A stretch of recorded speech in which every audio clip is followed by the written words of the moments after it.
Hello there, my name is Teacher Junior, and today I am going to share an interesting topic with you.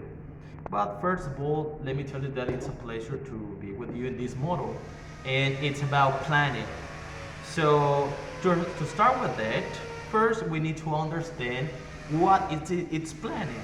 So, every single teacher in this planning world needs to understand that a didactic plan is a description of the course of its instructions of the learning trajectory for a lesson. So it serves as a guide and most of the time encourage the teachers into the lessons. So the students are going to take advantage of every single activities during the lesson. So what are the most peculiar things we need to take into account? So there are 5 stages. So the first stages, first we have to, the step number 1, and we have to analyze needs for implementing an activity learning strategy. So the way you encourage your students needs to be understandable and clear. So the dynamism, motivation, and every single step for the educational purposes are going to involve the students into the lesson. So in the step 2, we have to identify the topic equation.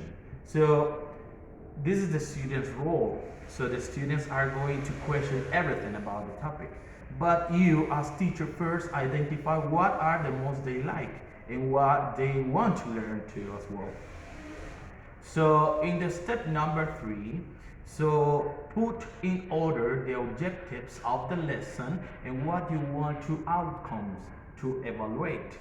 So in this process, evaluations and assessments are two different things.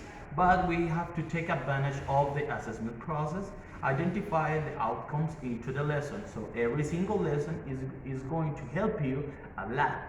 In that path, they are going to tell you what is the keywords the students need to improve in the English language. So in this case, let me tell you an experience about, I am a teacher in Wasalal, right? So I am in the Ruendario school, and I had the experience to work with first, second, and third grader students. So in this, what they most like, because they are children, so what they like is to motivate in the very beginning and never forget, for example, if you're going to warm up them, so remember to encourage the lesson into the objectives of the class.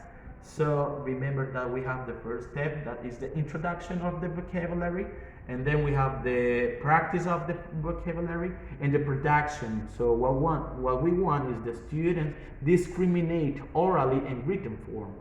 So that's the way the design is.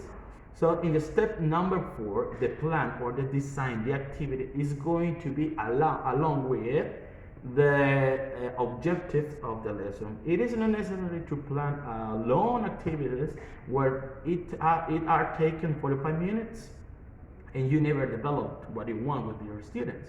It's important to understand that the students have enough time to complete the activities in order to solve the outcomes.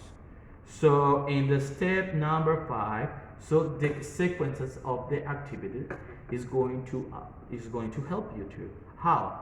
So the question is, if you identify sequence of learning events, for example, we are working with the vocabulary.